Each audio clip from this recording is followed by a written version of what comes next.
මේ අහන්නකෝ සබ්ස්ක්‍රයිබ් කරන්න ඕනේ. අප්පඩ සිරි ගෑණිගේ කසාය බෝතල් ටිකද කොහෙද? කොහෙද ඉතින් මේ ගෙරි මීයා මේකේ අතරම රිංගුවනේ. මගේ පරණ අරිෂ්ඨ බෝතලේ තිබ්බත් මේ කබඩ් එක අස්සී. ඒකේ අඩියේ මට අමතක වෙච්ච ටිකක් තිබ්බා වගේ මතකයි. කොහෙද ඉතින් මේ ගෙරි මීයා හින්දා ඒකත් බිඳුනද මන්දා. මොනවද ඔයි මේ පෙරලන්නේ? අන්න අර හිට එනවා සද්දේ. ඔය කරලා තියන්නේ වැඩ.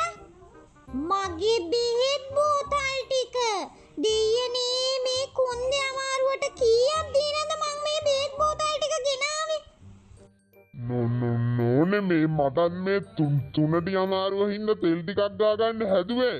කොහෙද ඉතින් මේ මීයක් ආවන එතනට? අනේ මන්දා තමුසෙට මේ අරිෂ්ඨ ටිකක් බොන්න නැතුව පුදුම අමාරුවක් නේ තියෙන්නේ.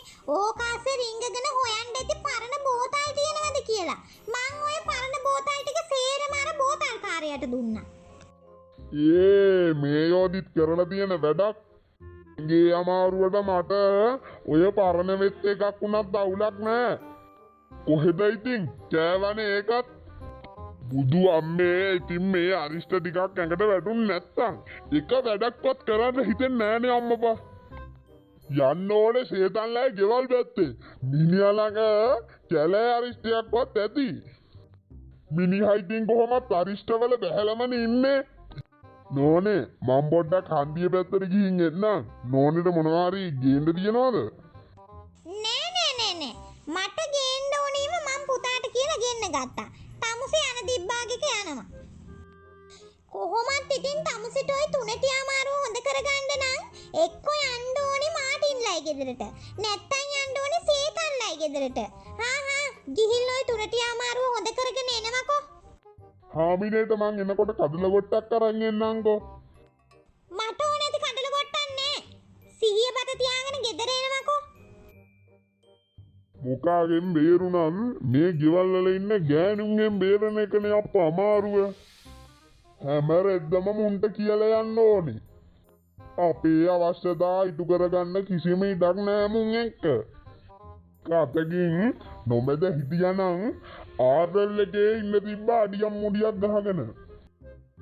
අනේ අම්මේ මේ ගේ හැටි හැම තැනම මේ රෙද්දි ගලවපු තැන් වල එහෙම්මම රෝල් කරලා.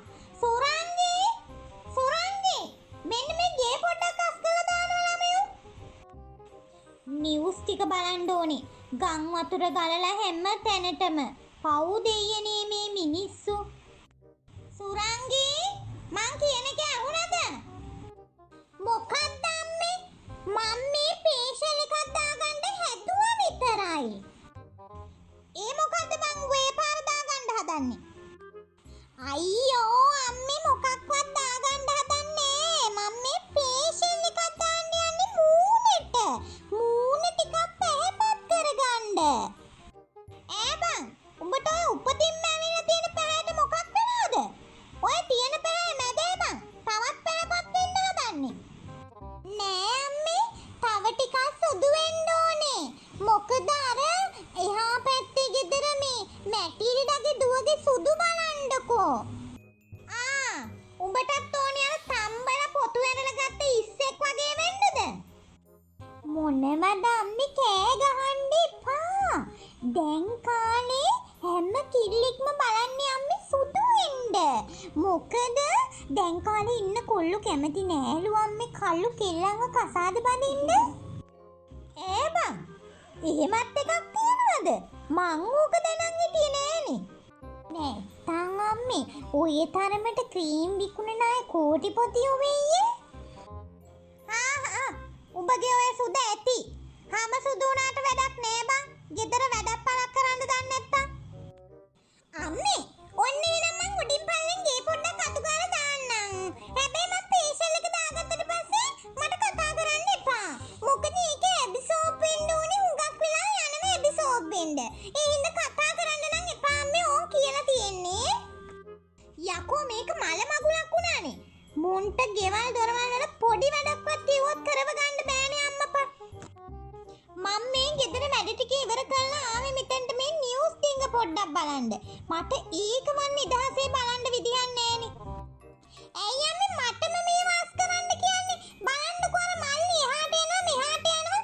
අර යාළුවොත් එක්ක කැරකෙනවා. ඇයි අනේ මාවම කන්න හදන්නේ? අනේ මන්දා මොන්ව කෝක දාලා අබලවත් හදන්න බැරි වෙයි මට හිතෙන්නේ.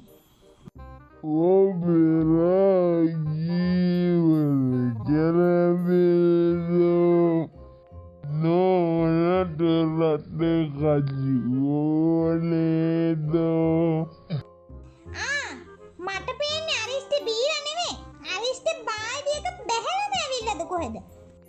තරවෙන්න එපා නෝනේ. මම රට රජු කෙනාවා. මම පොරොන්දු ඉෂ්ට කරන මිනිහෙක්. දැන් මට රටකජ්ජ විතරයිනේ අඩු වෙලා තියෙන්නේ. දැන් අර ළමයි දෙන්නම ලොකුයි. මේ මිනිහා දැනගන්න එපා දෙයියනේ මේ හැසිරෙන විදිහ. කන මදයා වගේ බීගෙන ඔහොම එනවද හැදිච්ච ගෙවල් වල තාත්තලා. නෝනේ මම දවල්ට වැදගත් විදියට හැසිරෙනවානේ. නේද කරුවලේ කාටවත් බින්දෑනේ නෝනේ. ඔව් තමුසෙට කන මදයා වගේ බී ගත්තාම ඇඟේ ඇඳුම තියනවද කියලාවත් තේරෙන්නේ නෑ නේද? බලනවා පොඩ්ඩක් තමුසෙගේ කලිසම තියනවද කියලා. අප්පට සිරි එහෙනම් සේතන්ගේ කම්බිය පැටලුනේ මගේ කලිසම වෙන්න ඇති. අනේ නෝනේ ඉක්මනට මගේ සරම අරන් එනවකෝ. තමයි දකියෝයි. ළමයි දැක්කොත් නම් ආය තාත්තා කියලා කියන එකකුත් නෑ. අප්පච්චියේ බාත්රූම් එකටවත් රිංග ගන්න ඕනේ. බිලි ලැජ්ජාවේ බෑ. A few moments later. මේ කොල්ල කොහේ ගිහින්ද මන්ද අම්මපා තාම නෑනේ. ඔය එන්නේ. අම්මේ කෑම ටිකක් බෙදලා ගන්නකෝ. බඩේ පණුව බොක්සින් ගහනවා. බං ඔබ මෙච්චර වෙලා කොහෙද ගියේ? මේ මම හිටියේ සුගුල්ලේ ගෙදර අම්මේ. එහෙමත් කරනවද බං? අම්මේ අපිට උදෙන්ම ට්‍රිප් එකක් යනවා. මම බඩු ටික ලෑස්ති කරගන්න ගියේ. අම්මට ඉතින් මං කිව්වෙත් නැත්තේ යන්න දෙන එකක් නෑ කියලා හිතාගෙන. අම්මා ඉතින් මට යන්න දෙනව නේද? බං ඔබ අම්මයි තාත්තයි ගෙදර නෑ කියලා හිතන්ද ඕවා යන්න ලෑස්ති උනේ යාළුවොත් එක්ක? අපෙන් අහන්න එපා බං ඔක්කොටම ඉස්සෙල්ලා. මම දන්නවනේ අම්මේ. ඇහුවනම් ඉතින් මට කෙලින්ම එපා කියනවා. කෝ අම්මේ තාත්තා? ඔය හිටියේ ගේ ඇතුලේ. අම්මේ මට ආරංචියක් ආවනේ තාත්තා අන්න අර සුනිමල් මාමලේ ගෙවල් කානුවට වැඩිලා ඉන්නවා කියලා. මන් දන්නේ බං ඕවා. ඔය ඇවිල්ලා හිටියේ. අම්මේ මම තාත්තගෙන් නම් අහන්න යන්නේ. අම්මා හිමීට තාත්තට කියලා ෂේප් එකක් දාලා දෙන්නේ. මේ වෙලාවෙ නම් ඕවා කතා කරන්න බෑ පුතේ. මම උදේට කියන්නම්කෝ. යන ගමන පරිස්සමෙන් ළමයි. මේ දවස්වල වැස්සත් වැඩි. හරි අම්මේ. අපි දන්නවා ඉතින්. සේෆ්ටි ෆස්ට් නේ. මං යනවා මේ ඩග්ගාර කාලා නිදාගන්න. හෙට පාන්දරින්ම යන්නත් එපා. අද නම් ඉතින් නිින්ද යන එකක් නෑ. දැන් කාලේ ළමයි හැදින හැටි අම්මපා. මොකක් හරි දෙයක් කරන්න කලින් දෙමව්පියන්ගෙන් අහන්න නැති හැටි. දැන් අපේ උන්දා ඔය වෙරි මතේ ගියාම අනිවාර්යෙන් ඕකට නෝකාඩු කියනවා. මම තමයි හැම එකටම බුරුල දෙන්නේ කියයි. අම්මේ පොඩ්ඩක් ඉන්නව ළමයෝ. එනකම්